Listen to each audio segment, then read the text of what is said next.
Inamin ni Senador Ronald Bato de la Rosa na may mga paglabag sa karapatang pantao sa pagpapatupad ng Duterte drug war. Pero gate niya, hindi siya o ang dating Pangulo ang nag-utos ito. Nakatutok si Mav Gonzalez.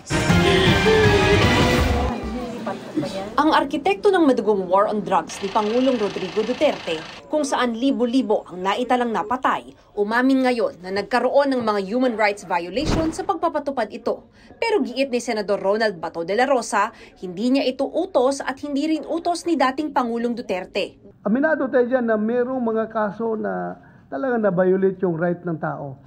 Kasi kung wala, dapat hindi nakakasuhan yung mga pulis na gumawa ng kalokohan. Walang leader na mag-utos na gumawa kayo ng violation sa batas. At saka walang pulis.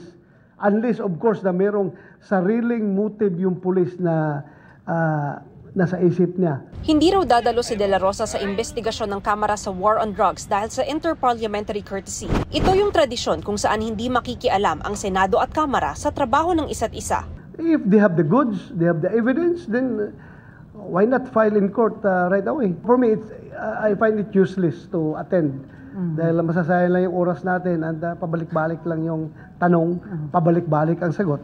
Pero mapipilitan daw si De La Rosa pumunta kung dadalo rin si dating Pangulong Duterte. Lahat ng grupo na galit sa Duterte ay siguradong ikakapitalize yung hearing na yan. Siya ang presidente noon, ako ang chief PNP. I was his implementor on the war on drugs. Tapos hayaan ko lang siya humarap doon. O kung may mga tanong doon na hindi kayang sagutin at his level as the president, yung sa level ng chief PNP na tanong, dapat masagot ko rin.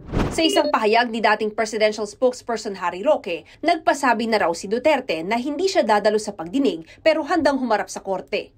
Sa pagdinig ng Kamara kahapon, nasabon ang mga pulis na nag-operate noon sa drug suspect sa Payatas, Quezon City kung saan 3 ang namatay dahil hindi raw alam ang protocol ng Oplan Tokhang na kanilang ipinatupad.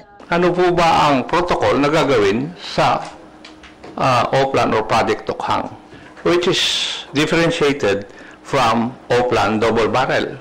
Nung time po kasi na yun, sumusunod lang kami sa mga utos ng mga nakakataas. Sumusunod ka lang sa mga nakakataas na hindi mo alam kung bakit. Nagkamali lang po ng pagkakasalita po si Agaraw. Pero alam niya po yan. Dahil ito po, matinong tao po ito. Lumabas din sa pagdinig na wala ni isang pulis ang sinampahan ng PNP ng kasong kriminal sa mahigit 6,000 drug suspect na napatay sa mga police operations sa drug war. Sabi ng PNP, sa NBI daw kasi lumalapit ang mga kaanak ng mga namatay dahil walang tiwala sa mga pulis ang mga ito. Humarap din sa komite ang mga kaanak ng mga biktima ng EJK na ang ilan ay lalapit daw sa ICC o International Criminal Court para mapanagot ang mga pulis na pumatay umano sa kanilang kaanak. The reason why talagang nakakaroon tayo ng investigation sa committee ito, to prevent some of our people here to go to the ICC, dito lang sa atin, tapusin na natin. Hindi dumating sa pagdinig sina dating Solicitor General Jose Calida at ang mga dating hepe ng NBI, PNP at PNP-IAS, kaya maglalabas ng show cause order ang komite para sa kanila. Habang dinidinig naman ang EJK sa loob ng batasan, nagrally sa labas ang mga militanteng grupo na nanawagan ng hustisya sa mga biktima ng EJK at pagpapakulong kay dating Pangulong Duterte. Para sa GMA Integrated News, Mav Gonzalez, nakatutok, 24 oras.